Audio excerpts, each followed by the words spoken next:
Hello and welcome back to another episode of Power Rangers Lore. Today we're going to talk about Octoplant from the episode Rita, Seed of Evil.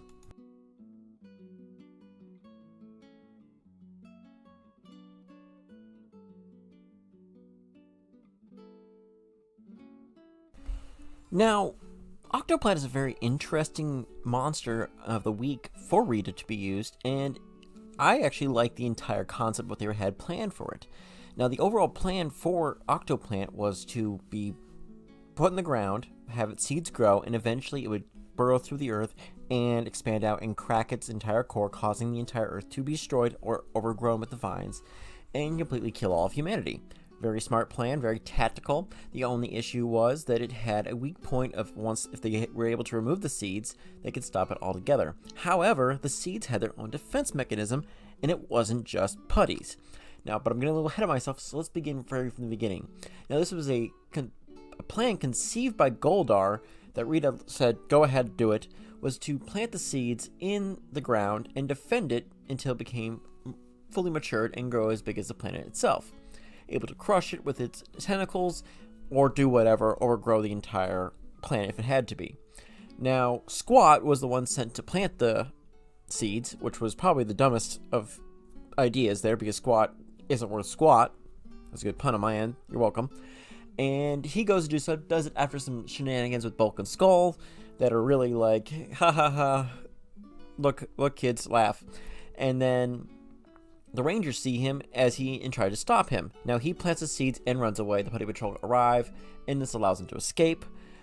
And things go on from there. Now, the tentacles of the monster known as Octoplant start to grow and spread out through Angel Grove Park and start attacking people. The Rangers flee, going, what was their plan? Not realizing that they planted seeds, and Jason goes back to check out where they planted the seeds at, and he starts realizing that other people were also digging a hole, so it wasn't easy just finding the most recent hole buried, but purple lightning starts shooting out of the earth, and he goes, you know what, I think it's this one, which is quite right, and he goes to reach down to unbury it all.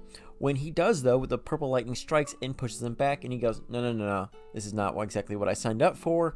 I need to get ready for this. That's when the vines of the plant start to attack him and almost kill him. Now he morphs, does battle again, and almost is strangled to death.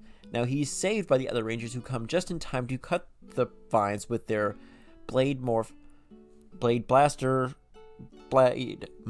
That's the dumbest name for that, but I'm going to say it again. The Blade Blaster's blade mode. Basically, their guns became swords, and they were able to cut off the plants and vines and go from there. Now, they try to dig up the remains of the seeds. However, Rita says, no, we can't let them happen, and sends Goldar, Scorpina, and some putties. Now, some of these putties are just like half-baked putties, it seems. They're a little different from the normal putties, if you look in the episode. And they keep them occupied while the plan works. And the plant grows from there into Octoplant, as we know and see in the beginning picture. Now, this doesn't last long because it doesn't go to a natural stage of human height. No, it goes right to monster form. And it starts to basically call everyone insults. And mainly Trini calls her back. Basically calls her a puny animal, and Trini calls it an overgrown pedal pusher. Don't know what that means unless it's a drug pusher, but I don't know beyond that. Now, the Rangers call forth their Dinozords, and the monster, being really smart for being just newly born, goes, I can't let that happen, and starts immediately attacking the Zords, almost destroying them, but the Zords are able to push through and survive and transform into the Megazord. Now, they attack, survive multiple punches against the Megazord, and is knocked back. However, the monster then wraps up the Megazord with its green giant tentacles and starts just going ham again.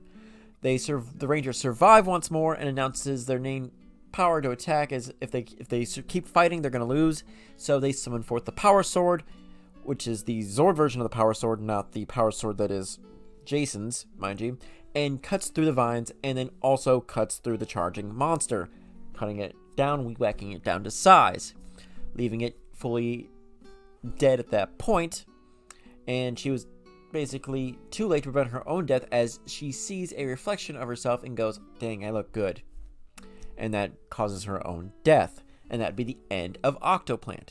Now, unlike most of the monsters, we see this monster only at the very end and only in giant size. The rest of the time, it is just vines attacking random citizens and then Jason. Now, it's very interesting because they didn't know originally what the plan was for this monster or that this monster was even existing at the time. It was only until they realized, hey, something's going on, something's implanted here, that they realized that Octoplant was the main monster of the day. I really liked this monster. I thought it was a really smart plan for the overall, and I don't think there's been use of such monsters ever since then, at least in my area of expertise. Now, this is really only 2 female monsters in the first season, the other being Madame Woe. And while in the counterpart of Octoplant is the male version in Japan in the Super Sentai version. There was no female, but they changed it when it came to America because femininity in flowers, why not? So, as a rating of this monster, I would probably have to give it a 7-8 because it nearly killed a single ranger with its many vines that sprung out of nowhere and were pretty strong. Man, thank God this is a PG-rated show because they could have done anything with those vines. Pa-cha-cha. That's all I got. Thank you guys. Have a good one. Make sure to like, comment, and subscribe down below. And may the power protect you always.